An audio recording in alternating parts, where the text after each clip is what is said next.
So I had somebody ask me the other day what I'm using to get my voice into my computer. And so I've got some free time on my hands, so I thought we'll just make a quick video. Why not? So this is my office space in our new house here in Maryland.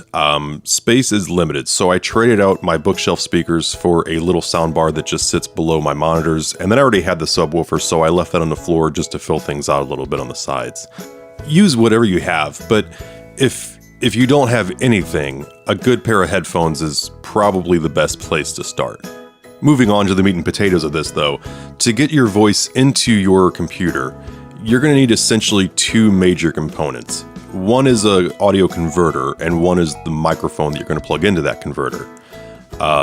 So on my end, let's start with the microphone. You can spend anywhere from probably $20 to $10,000 plus on a microphone. It's up to you how much you want to get into it, but just be warned, there is a difference. So for quick reference sake, I'm using a Shure Beta 58 here, and this is the tone you're getting, of course. I'm going to switch to an old Radio Shack mic I had laying around just for reference. So this is the old Radio Shack mic that I had laying around. This is probably, by today's standards, something like a $40 or $50 microphone, I would imagine. And I just wanted to give you guys a taste just for the sake of reference. So it's usable, but there's a definite difference between this and what we're going to go back to. And now this is being back on the Beta 58. So just be warned, that's what you're getting into. Now that we got the mic out of the way, let's look at the audio interface. So what I'm using is a box made by Focusrite. It's a Scarlett model, like a 2i2, I believe. But basically, this is just a box that does nothing more than take an XLR jack from a microphone and convert it into USB so that it can talk to your computer. That's it. It's that simple. You've got a couple gain knobs on the front. There's a volume knob if you plug it into speakers or monitors. There's a volume knob and a jack for headphones. So it's got a couple different routing options. It's a really handy little box. This one goes for around $200, I want to say. You can get some for a little bit less. You can obviously spend a lot more. Just find what suits your needs and you're good to go. And that's it for the really critical hardware. I just want to cover two more things here that are optional but very helpful.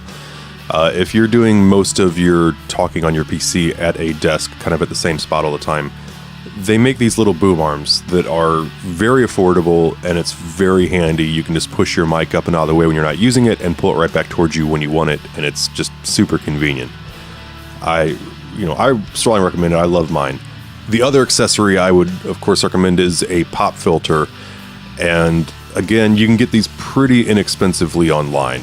Don't go to like Guitar Center for these. Just go on Amazon. I think the last one I bought was like $10 or $15. They're cheap. And just, if you're not familiar with them or really what they do, and I think most people are, but here, this is with the pop filter. It has been the whole time. This is without. The puppy pooped all over the cool place. And again, with the puppy pooped all over the cool place, it just helps you get rid of those plosives. You'll see a lot of people using a windscreen, which is that kind of foam cover that you put on top of a mic. That's not what that's for. That's actually called a windscreen, and you may have guessed it, it's to prevent wind noise. They're two very different things. They serve two very different purposes. The pop filter's cheap enough. Take a swing at it. You'll be happy you did. Yeah, that's it. This is getting to be up close to 5 minutes, so we're going to cut it off here. Thanks for tolerating my rambling, and have yourself a fantastic day.